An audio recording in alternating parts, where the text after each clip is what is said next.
currently working on capacity, okay? If you have somebody that's a forefoot striker and you shift them to a heel striker, you're gonna create a lot of load into the quad and hip. If you have somebody that is a heel striker and you shift them into a forefoot striker, you're really increasing load to their Achilles tendon and calf.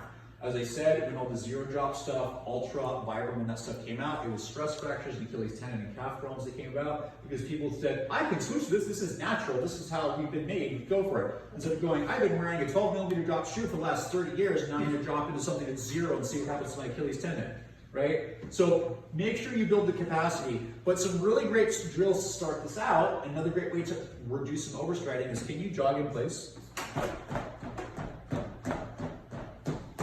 See, even when if the treadmill doesn't work, it's still effective, right? It's still effective. Okay? Jogging in place can be really helpful to start getting somebody to understand what you want with a forefoot strike, okay? But as you start moving, okay, slowly, let's have you keep doing that, but slowly increase the pace. So just jog in place. And you can't heel strike by doing this, right? Unless you absolutely force this.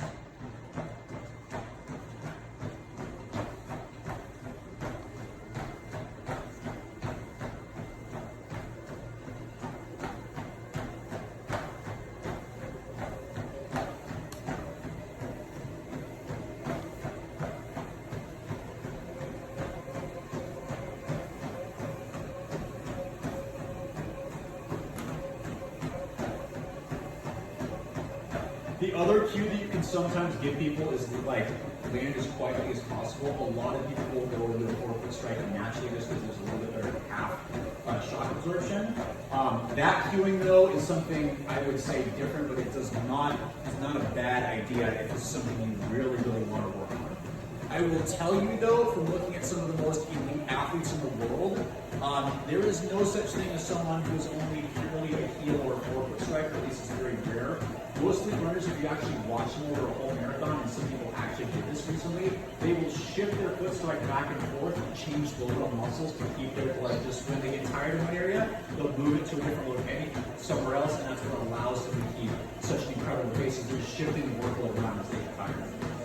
For ultramarathoners and trail runners, there is no such thing as a really only heel or forefoot strike. It is totally dependent on the environment. So always ask yourself, hey, when I have the patient coming that's demanding that they need a certain foot strike, ask, half the time it's more of a capacity issue, but ask them, why do you think that?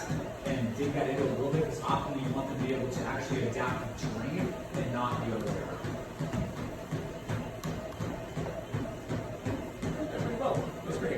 Now, here's what I want you to think about this time. Again, cueing for sound. I want you to go land as quietly as possible.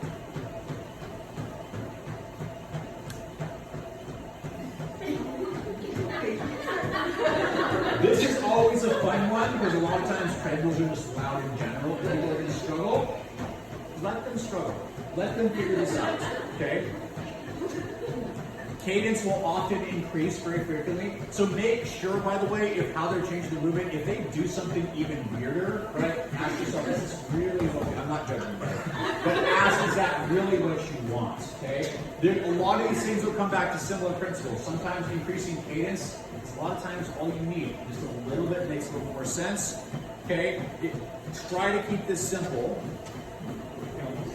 Yeah. Now get that race walking, get a really excessive like kick to it. There we go.